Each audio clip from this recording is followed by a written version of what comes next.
अस्सलामुअलैकुम सामीन, 12 शव्वालुल मुकर्रम की तारीख़ शुरू हो चुकी है, 13 मई है। सोशल इन न्यूज़ में आपका खैर मकदम है। अभी हमने दिल्ली खबर डाली थी, कुछ जगहों से ये शिकायत आई है कि ख़बर मुकम्मल समझ में नहीं आ रही है, इसलिए इस खबर को दोबारा अपलोड कर रहा हूँ।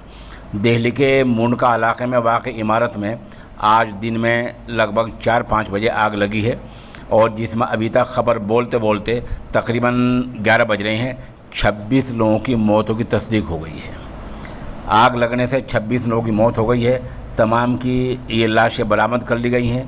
Chief fire officer Atul Garg ने कहा कि अभी भी इमारत में 30 से 40 लोगों के फंसे होने का इम्कान है। उन्होंने कहा कि रेस्क्यू यानी बचाव काम जारी है। अभी तीसरी मंजिल की तलाशी हो रही है।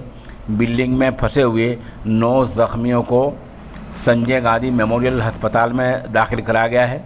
मुंडका इलाके में लगी भीषण आग में मरने वालों की तादाद लगातार बढ़ती जा रही है। बिल्डिंग में लगातार लाशों के निकलने का सिलसिला जारी है।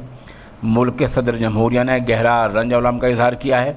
सदर जमहूरिया रामनाथ कोविंद ने दिल्ली के मुंडका मेट्रो स्टेशन के पास इमारत में लगी आग के हादसे पर गम का इजहार किया है।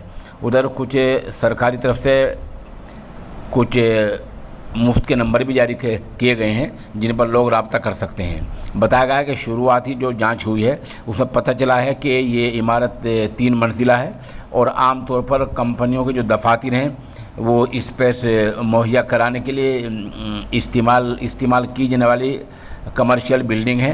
आग का हादसा इमारत की पहली मंजिल से शुरू हुआ है। कंपनी का मालिक फ़िलहाल पुलिस हिरासत में है।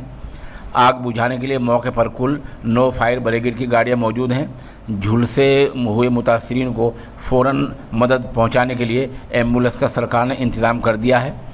अभी तक आग लगने का सही सबब पता नहीं चल पाया है। बहरहाल इतना तय है कि आग लग गई है और अभी तक खबर बोलते बोलते 26 लाशें वहाँ से बरामद हो चुकी हैं।